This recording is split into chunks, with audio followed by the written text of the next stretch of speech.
gandum, lalu lebih kecil lagi. Sebedarroh, sebutir pasir terkecil. Lebih kecil lagi daripada itu, lebih kecil sampai 3 kali lebih kecil dari itu. Masya Allah. Itulah karunia yang Allah berikan. Nah, ini menerangkan tentang keberadaan syafaat al-udma bagi Rasul SAW. Dan banyak hadis-hadis yang menerangkan tentang hak syafaat bagi Rasulullah.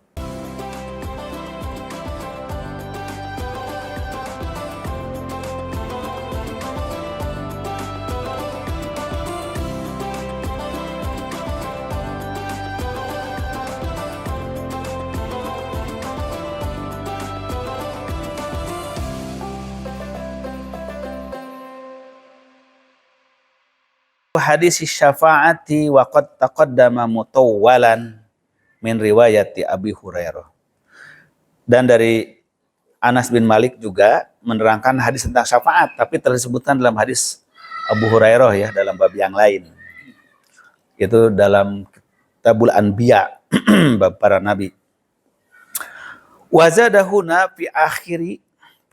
Nah, ditambahkan di sini di akhir hadis Anas bin Malik yang membedakan dari hadis Abu Hurairah. Fayatuna Isa fayaqulu lastulaha. Nah, jadi dalam hadis Abu Hurairah kan diceritakan ketika manusia di padang mahsyar, kan itu. Di padang mahsyar. Itu manusia itu kan semuanya tenggelam dalam keringatnya sendiri. Ada keringatnya sampai mata kaki, sampai betis, sampai lutut, ada sampai tenggelam. Dan semua dalam keadaan telanjang. Nah, maka mereka itu saling berteriak, kenapa kita tidak mengadu kepada nenek moyang kita, Adam? Kenapa kita begini? Tidakkah kita datang kepada bapak kita semua, Adam, untuk memberikan pertolongan pada kita? Nah, makanya semua manusia mencari di mana Adam kan. Setelah ketemu mereka mengatakan, ya Adam anta abul bashar. Engkau adalah bapaknya seluruh manusia. Allah menciptakan engkau dengan tangannya. Maka mohonlah kepada Tuhanmu agar kami diberi keringanan, dipercepat dari ini. Nah, maka Adam mengatakan, ini bukan hak aku. Datanglah kamu kepada Nuh. Datanglah kepada Nabi Nuh, ya Nuh anta awwalur rasul kan. Disebutin keutamaan, kata Nabi Nuh, ini bukan hak aku. Aku tidak berani kepada Robku, aku malu kepada Robku karena aku telah berdoa untuk anakku yang tidak layak. Maka datanglah pada Ibrahim karena dia Khalilullah. Datanglah semua manusia kepada Nabi Ibrahim. Dia mengatakan, aku malu pada Robku, aku pernah berdosa 3 kali.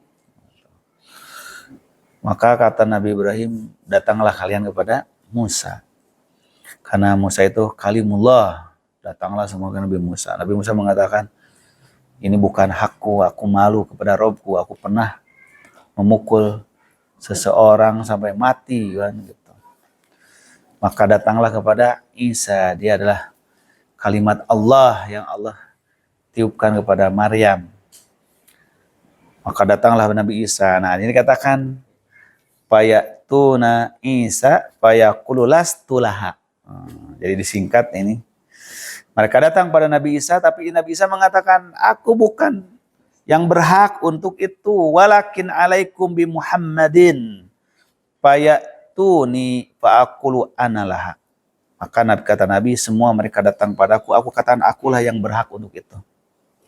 Fastadzinu ala rabbi payudzanuli wa yulhimuni mahamida ahmaduhu biha la tahdurunil an.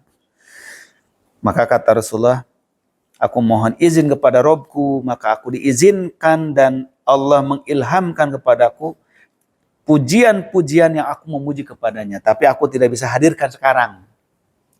Karena itu nanti untuk di sana, kata Rasulullah. Fa ahmaduhu bitilkal mahamid, maka aku memuji Allah dengan pujian-pujian itu. Nah, yang belum diberikan sekarang. Kemudian wa akhirru lahu sajidan, maka aku bersungkur sujud. Fayuqalu ya Muhammad irfa ra'saka wa qul yusma laka wasal tu'ta washfa tushaffa. Fa aqulu ya rabbi ummati.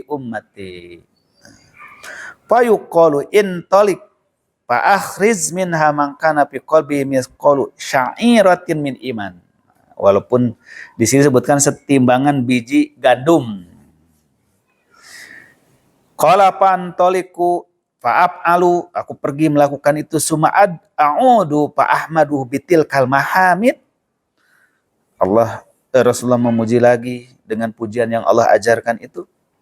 Suma akhiru lahu sajidan laku, aku bersungkur sujud. Fayuqalu ya Muhammad irfarasaka wa kul yusmalaka wasal tu'ta wasfatu syafa' fa'aqulu ya Rabbi ummati ummati. Fayuqalu intalik fa'akhriz minha man kana fi qalbi mithqalu dzarratin.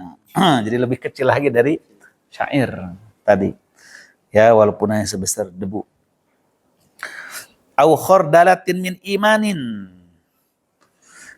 Fa'akhrizhu pantoliku fa'af'alu summa a'udu fa'ahmaduhu bitilkal mahamid summa akhiru lahu sajidan fayuqalu ya Muhammad irfarasaka wa qul yusma laka wasal tu'ta washfa tushafa' fa'aqulu ya Rabbi ummati ummati fayuqali intalik fa'akhriz man kana fi qalbi adna mithqala habatin min khardalin min imanin fa'akhrizhu minan nar pantoliku fa'af'alu. Jadi disebutkan dari syair dulu,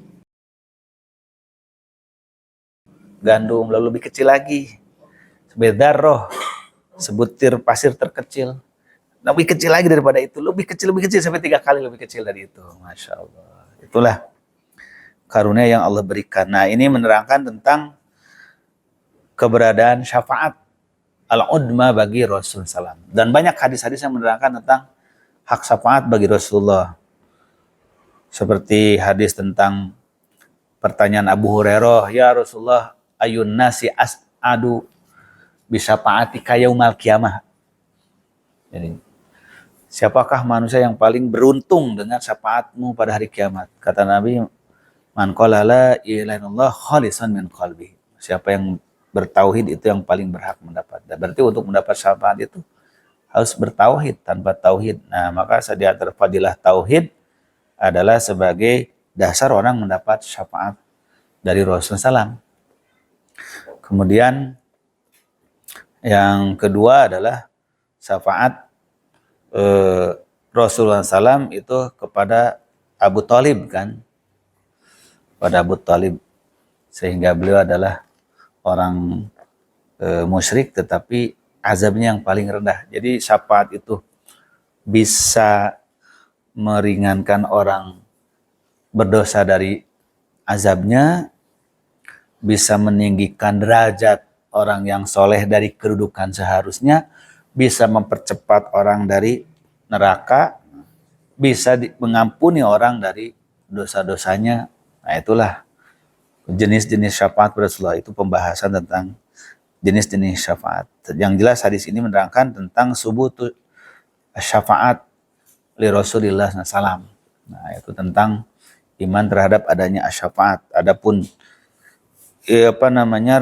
rangkaian syafaat itu tingkatannya banyak. Nah, ketahui juga dalam syafaat ini banyak juga akhirnya pemahaman yang bermacam-macam sekte. Ada yang menolak sama sekali adanya syafaat karena bertentangan dengan ayat wa an laisa lil insan illa ma syaa. Manusia itu tidak memperoleh apa kecuali yang dilakukan, diusahakan, dikerjakan. Berarti kalau diberi syafaat Rasulullah, ia mendapat yang bukan dikerjakan. Nah, ini orang yang berlebihan, mengecilkan, meniadakan syafaat. Syafaat itu hakikatnya amal diri sendiri. Nah, kemudian ada orang berlebihan dalam syafaat, maka sedikit-sedikit minta syafaat. Akhirnya jadi ia adalah tasahul, berbuat dosa. Ya, kita menyantai aja, nanti juga bisa syafaat oleh Rasulullah.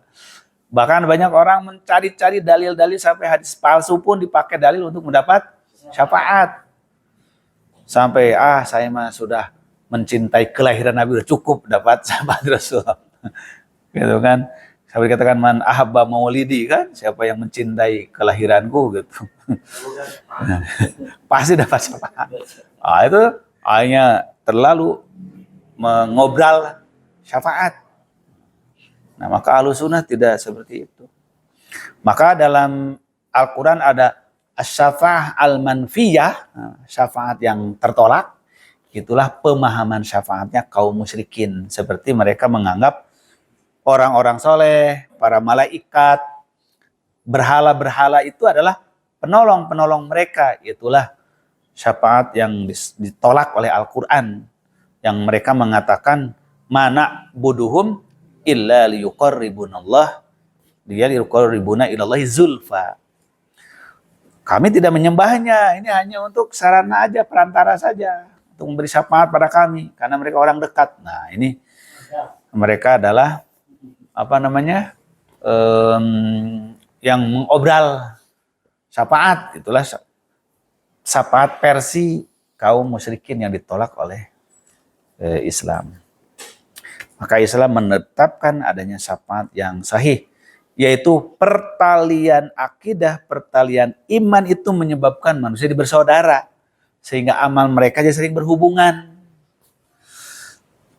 Maka pertalian akidah ditambah dengan pertalian nasab itu makin memperkuat hubungan timbal balik amal. Makanya amal anak soleh nyambung ke orang tua, karena hubungan akidah dengan nasab diperkuat. Itulah firman Allah dalam surah At-Tur, alladzina amanu wattaba'athum dzurriyyatuhum biimanin alhaqna bihim dzurriyyatahum wa ma'alatna min amalihim min syai'.